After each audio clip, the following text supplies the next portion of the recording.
In one of the very, very first blogs I did, I talked a little bit about traveling and the fact that I like to travel a lot. And whenever I travel, I try and find interesting places to stay and interesting things to see.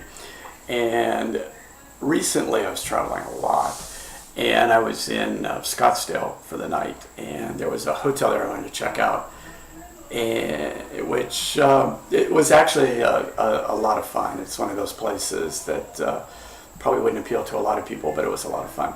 It's called the Valley Ho. Don't make any jokes about that, really. It's a legitimate name.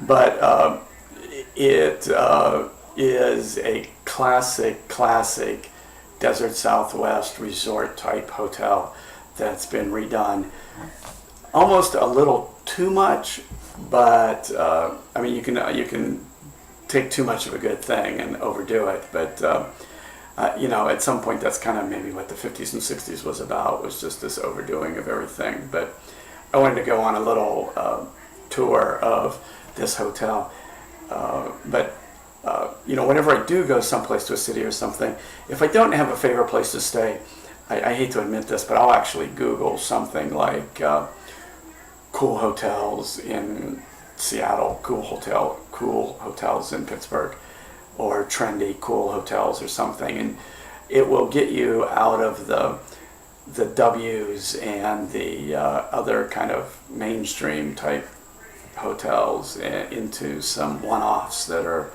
really interesting.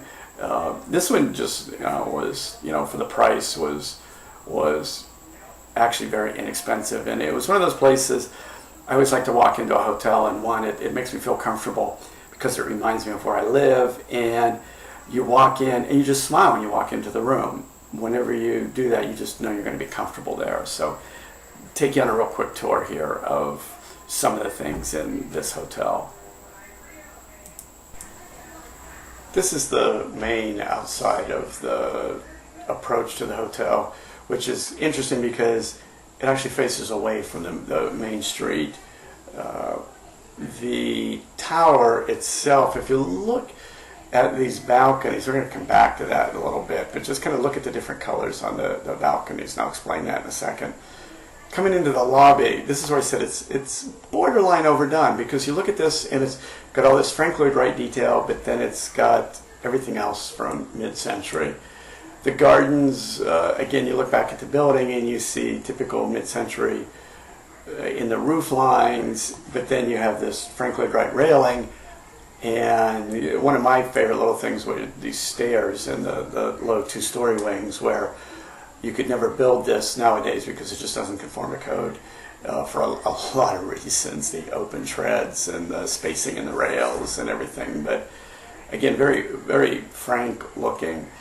The elevator was interesting. The plastic laminate in it was actually a silk screen of a palm tree setting. And when you enter the room, this is where I said you just smile when you walk in, because it's not what you expect out of a hotel room.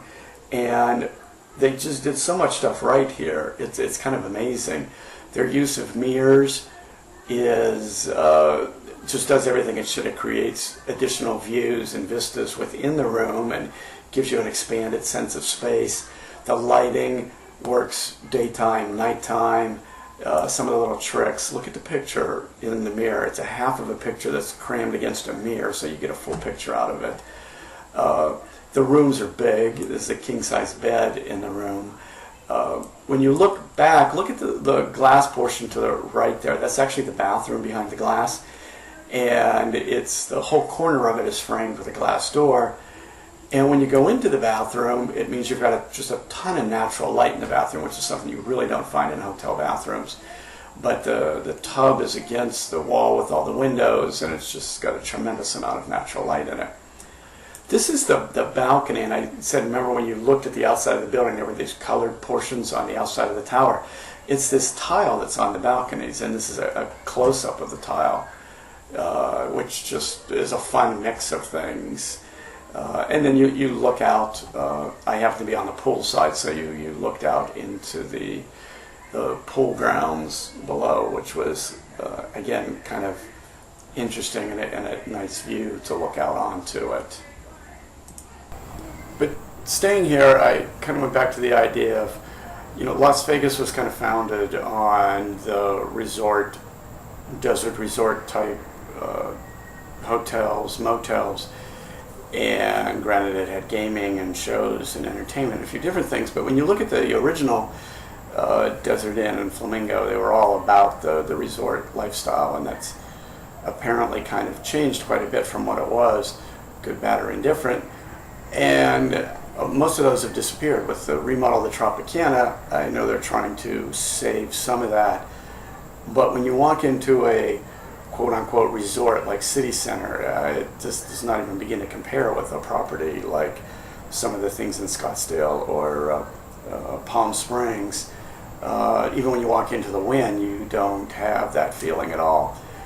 So I kind of wonder if we've lost a lot of the important significance and signature pieces that used to be what Las Vegas was all about, and we're now kind of made everything a lot more homogeneous and genericized everything into these large corporate type resorts.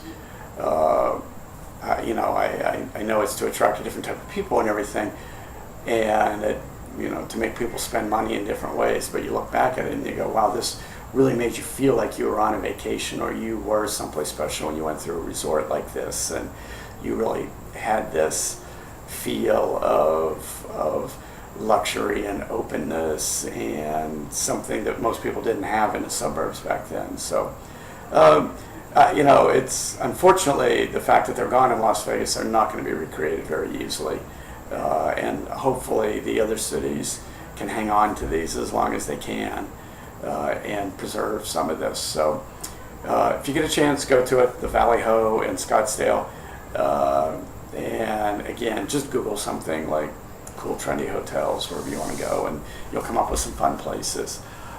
Later.